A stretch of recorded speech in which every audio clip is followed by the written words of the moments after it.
Welcome, everyone, to my Hollow Knight prequel series. This series is here to look over some ways a Hollow Knight prequel could be created. Last video, I went over the prequel starting area, a revamped ancient basin. And as I explained in that video, this time I will be going over one of the two alternate paths players would be able to take after beating the Reaper. One takes you through the depths of Deepnest, which is currently under the control of the Weaver tribe, and then the other takes you through the Kingdom's Edge, home to ancient secrets and strange bugs. Each way will grant you an essential upgrade and will take you to the Royal Waterways and through that, the City of Tears. There will be spoilers for the Hollow Knight game in this video, but as long as you're prepared for those, we can jump into this next section. The path we're going to explore in this video is Deepnest. This part of the game involves lots of climbing up. Early on, you'll find two paths into the waterways. The first dead ends with a small hole in the ceiling, making it obvious you'll need wall jumping to continue. The other path takes you on a path through the sewers that will connect you to the Kingdom's Edge if you wish to switch which way you are going to head.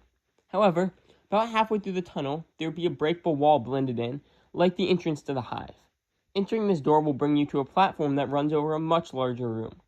If you didn't meet, or were unable to defeat, the grave robber from the ancient basin, you would see her looting a corpse below. If you drop down in the room with Gyra, she'll spin around, throw some spikes at you, then run away, not wanting to start a fight without the element of surprise. This would allow you to enter the room below and obtain the royal seal without going through a boss fight. There would also be one more option. If you already obtained one of the upgrades from Kingdom's Edge or Deepnest, you could use it to get to another platform directly over Gyra. You could then cut this platform down, crushing and killing her instead of just scaring her away. While this might seem sort of meaningless, there would be a benefit. Killing her would grant you the Cryptic Key, an item that would otherwise involve traveling up to Dirtmouth to obtain. The key is important for one of the more involved side quests, involving some very important characters. However, this will need to be part of a later video, so stay tuned. So, after realizing the path into the waterways is blocked by your inability to wall jump, you head deeper into Deepnest. Deepnest would be full of Weaver enemies. While they're not yet infected, they distrust the Pale King, and therefore you and will attack. You could find Lim up by the failed tramway, which at the time would be known as the Queen's Tram, and would still be in the midst of construction.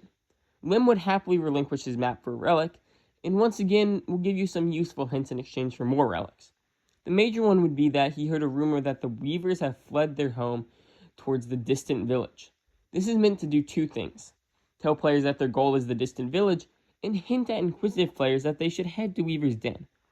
Also, there would be a stag station up near the Queen's Tram that you could access. So now that you have the map, you could head into Deepnest. The journey is filled with deadly bugs, including some new Weaver enemies that have the ability to fire web projectiles at you, which will stun you. From Lim, you now have two objectives: Weaver's Den and Distant Village. The first one I want to look at is Weaver's Den. As you get closer, you'll start to see lots of corpses of Weavers. When you get to the den, you'll find lots of Weaver enemies patrolling the area. However, as you go on, you'll see many of them die before they can attack you, killed by a strange creature made of shadow.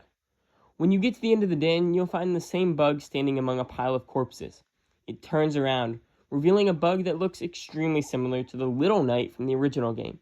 It draws its blade, and Void begins to surround it as it prepares to fight. This is the Silent Knight, a vessel that has become a strange assassin throughout Hollownest. While he's a failed vessel, he was one of the last ones created, and therefore wields a powerful control of Void abilities, much like the Little Knight after he has obtained his upgraded spells. He also helps fulfill a minor detail from the original game. He will eventually become one of the corpses hanging in Nosk's arena. The boss fight would have a relatively simple moveset, but is made complex by the quick-paced nature of the fight. There are only 3 moves the Silent Knight will use: a normal nail swing, a dash attack that acts somewhat like Broken Vessels, except his is a shade dash that also acts like Sharp Shadow. It will deal damage if he manages to dash through you. And finally, he would borrow from the Knight's moveset again, as he would perform a Desolate Dive Slam attack that deals 2 masks of health, which would be quite a lot for this early on. If you manage to defeat the assassin, your reward would be the first major blessing I've introduced: True Void. This blessing grants increased movement speed and damage when in the Void Surge mode. A simple upgrade, but early game this could be very useful. As I mentioned, the other area to enter is Distant Village. At this current time, the village is inhabited by violent Weavers who fled here due to the Silent Knight's attacks on their normal home. As such, the village is in a better state than when it's normally found. All the houses are connected by spiderweb bridges, and there would be many more houses. At the bottom of the village, you would find the item you were looking for, silken gloves. These gloves are built out of a sticky spider web and as such allow bugs to cling onto walls. An incredibly useful ability and a necessary one to continue on. There wouldn't be a mandatory boss fight to obtain the gloves, but that doesn't mean there won't be plenty of options within the village. By heading into the main house, you can face off against the Distant Elder. He's not a proper boss fight, more like the Gluttonous Husk, a powerful husk who can deal double damage if he hits you, and he would have a larger hitbox. He's not a weaver, but one of the strange villagers seen in Hollow Knight. After defeating him, you'll be able to flick a lever in the back of his house, opening the door to the Beast's Den. The Beast's Den is actually pretty calm this time. It's currently where Hera resides, and as such, many of the weavers living there are peaceful. There would still be some enemies between areas, but it's mostly passive. In the corner of Beast's Den, you would be able to find two notable things. The first is a static station, which is filled with weavers attempting to flee their home. The second is another major blessing. This could be found by doing some parkour with your new silken gloves. Once you get through it, you could find the Matron, an old weaver who refuses to leave her loom. If you talk to her, she'll give a rant about how the Pale King has betrayed the weavers and is the reason for all of their suffering. If you listen to her full dialogue and don't choose to quit listening at any point, she'll gift you the Frail Binding blessing, which makes it so that any abyssal weapon you use will lock an enemy in place with spider webs if it strikes them, including some bosses. This blessing might not be as useful currently, but as your arsenal of weapons increases, it should become fairly viable. There's one more thing of note within the Beast's Den. If you go to where Hera is normally as a dreamer, you'll see her awake and in control of the weavers. If you talk to her, she'll tell you that, as long as you make no trouble, you'll be left alone. However, if you exit her room and explore around, you'll find a hidden passageway, taking you to a room above Hera's. In there, you'll find a young weaver who, when you enter, turns towards you while holding a strange nail. She will then raise it and, believing you were the vessel who forced them to flee their home, attack you. This is, of course, a young Hornet, still living and being trained by Hera. The first phase of this fight would be pretty much the same as what we see in Hollow Knight, just much shorter as Hornet has a fraction of the health she normally does. After defeating Hornet, Hera appears beside her, rushing to help. She then tells you that you have violated her trust and hospitality, and that you will soon regret this. Hera's fight has 5 base attacks, and Hera herself spends most of the fight floating in the air with her Weaver powers. She'll fire a homing projectile that, if it hits you, freezes you in place with a bunch of webs. She has a slam attack, where she teleports to the center of the arena and drops down, sending shockwaves through the arena. She'll teleport to the center of the arena, and this time slash forward. She has another slam attack, where she teleports to the side this time and slams into the arena. Except this time it doesn't send shockwaves. Instead, it causes the floor to flash white, and anyone on it at that time is frozen. And finally, she would summon strands of silk from one side of the arena to the other, creating pillars that force you to run to the other side of the arena. Like Hornet, she wouldn't have a lot of health and would go down fairly easily. But then Hornet jumps up, and her and Hera prepare to fight together.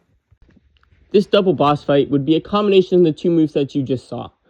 Hornet is the main attacker, while Hera aiding her for the most part. Whenever Hornet's about to attack, Hera will fire her trapping orb to try and trap you and make you unable to dodge Hornet's attack. After Hornet performs a lunge, Hera performs her shockwave slam attack. Whenever Hornet performs the aerial attack, Hera uses her normal slash right afterwards. When Hornet throws her needle, Hera summons the silk spire starting on the side Hornet isn't on and forcing you to jump over the needle. And when Hornet is about to use her web attack, Hera uses her freeze slam to try and trap you. The fight would be quick-paced, and they would have a shared health bar. Once their health is depleted, it only takes one more strike on each to finish them off. This is to help conserve the double fight for longer. After you defeat them, Hera collapses and tells you to finish what the king started. However, when you don't kill them, she realizes there's something else happening. She'll figure you are in fact an individual vessel and will apologize for her and Hornet's hostility. Hera will explain that ever since her tribe decided to flee Hollow Nest, strange things have been happening and many blame the king.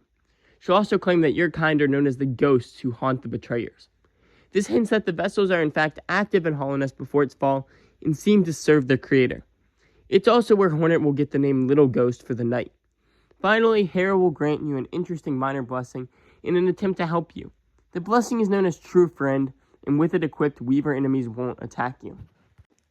There's a few more interesting things that would take place in Deepnest. The Mask Maker is still around, and you could get a unique blessing from him. The tram is active, but the tram pass is located elsewhere on the map.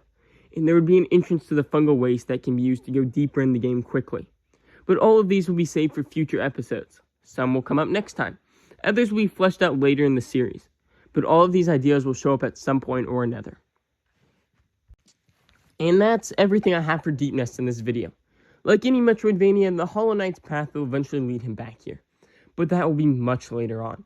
Next video, I'll be looking at the other route the Knight could have taken through the edge of Hollownest, where he'll find ancient secrets, strange bugs, and formidable foes. Thank you everyone for watching, and please subscribe if you enjoyed this video. I will see you next time.